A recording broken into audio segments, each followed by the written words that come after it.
নমস্কাৰ বন্ধু বান্ধৱীসকল, এই মুহূৰ্তত আহি পৰিছে অসমৰ লগতে ভাৰতবৰ্ষৰ কেইটামান গুৰুত্বপূৰ্ণ খবৰ। আপোনালোকে ভিডিঅ'টো স্কিপ নকৰাকৈ শেষলৈ চাই থাকিব। প্ৰথমতে গুৰুত্বপূৰ্ণ খবৰ, বহু কেইবিধ জীৱনদায়িনী ঔষধৰ মূল্য হ্ৰাস কৰিব মোদী চৰকাৰে। এই মুহূৰ্তত আহি পৰিছে এটা ব্ৰেকিং নিউজ। প্ৰায় 39 বিধ ঔষধৰ দাম হ্ৰাস কৰাৰ সিদ্ধান্ত চৰকাৰৰ। ডায়েবেটিছ, বিষ, জ্বৰ, হৃদযন্ত্ৰ, গাঁঠিৰ বিষৰ বহু ঔষধৰ মূল্য হ্ৰাস কৰাৰ সিদ্ধান্ত।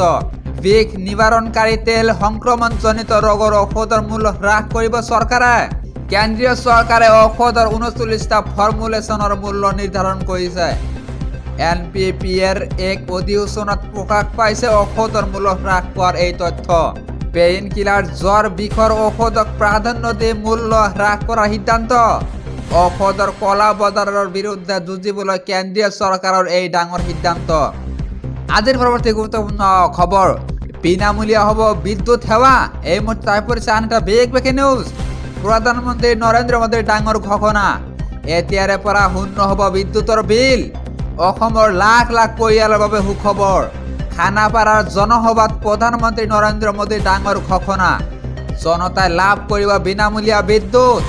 ঘৰৰ ছাদৰ ওপৰত সংস্থাপন কৰা হ'ব ছলাৰ পেনেল।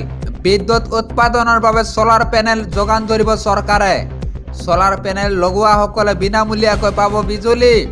প্ৰথম পৰ্যায়ত দেশৰ 1 কোটি পৰিয়ালে পাব এই সুবিধা। আজিৰ পৰৱৰ্তী গুৰুত্বপূৰ্ণ খবৰ, ৰাজ্যত অন্ত পৰিল পঞ্চায়ত প্ৰতিনিধিৰ কাৰ্যকাল। এই মুহূৰ্তত আহি পৰিছে আন এটা ব্ৰেকিং নিউজ। পঞ্চায়তৰ সকলো দায়িত্ব জিলা আয়ুক্তক চমজিত লোৱাৰ নিৰ্দেশ। জৰুৰী নিৰ্দেশনা জাৰি কৰিছে PNRD বিভাগৰ প্ৰধান সচিব ডক্টৰ JB আক্কাৰে। লোকসভা নিৰ্বাচনৰ পাছতহে অনুষ্ঠিত হ'ব পঞ্চায়ত নিৰ্বাচন। আজিৰ পৰৱৰ্তী গুৰুত্বপূৰ্ণ খবৰ, প্ৰধানমন্ত্ৰী নৰেন্দ্ৰ মোদীৰ সাহস আছে যদি আমাৰ প্ৰশ্নৰ উত্তৰ দিয়ক। প্ৰধানমন্ত্ৰী নৰেন্দ্ৰ মোদীলৈ 8টা মুকলিকৈ প্ৰশ্ন আম আদমি পাৰ্টি অসমৰ।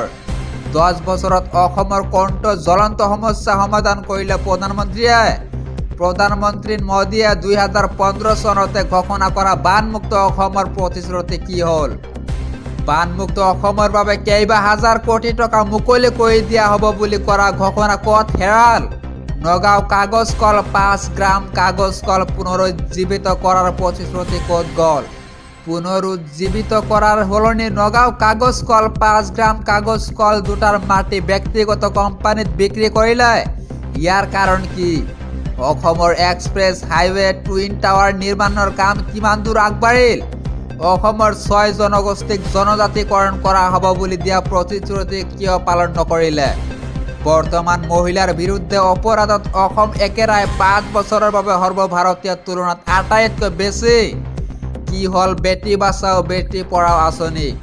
অসম বৰ্তমান 1,45,000 কোটি টকা ঋণৰ বোজাত ককবকাই আছে। প্ৰতিজন ব্যক্তিৰ ওপৰত 40,000 টকাৰ ঋণৰ বোজা। এয়াই নেকি প্ৰধানমন্ত্ৰীৰ A4 আছাম অসম অষ্টলক্ষ্মীৰ দেশ আছিল নেকি? বছৰি 2 কোটি নিবনুৱা কৰ্মসংস্থাপন দিয়া প্ৰধানমন্ত্ৰীয়ে অসমৰ ভয়াৱহ নিবনুৱা সমস্যা সমাধানৰ বাবে কি ব্যৱস্থা হাতত ল'লে? গুৱাহাটীবাসীৰ ঘৰে ঘৰে খোৱা পানী পোৱাৰ প্ৰতিশ্ৰুতি, ভূমি পট্টাৰ প্ৰতিশ্ৰুতি, কৃত্ৰিম বান ৰোধৰ প্ৰতিশ্ৰুতি কেতিয়া পূৰণ হ'ব? উত্তৰ দিয়ক প্ৰধানমন্ত্ৰী নৰেন্দ্ৰ মোদীয়ে। বন্ধু বান্ধৱীসকল, এনেকুৱা ধৰণৰ খবৰ নিত্য পাবলৈ আমাৰ ফেচবুকৰ পেজটো ফলো আৰু শ্বেয়াৰ কৰি দিব। আৰু যদি আপোনালোকে ইউটিউবত চাই আছে তেনেহ'লে ছাবস্ক্ৰাইব আৰু বেল বাটনটো প্ৰেছ কৰিবলৈ একেবাৰে নাপাহৰিব।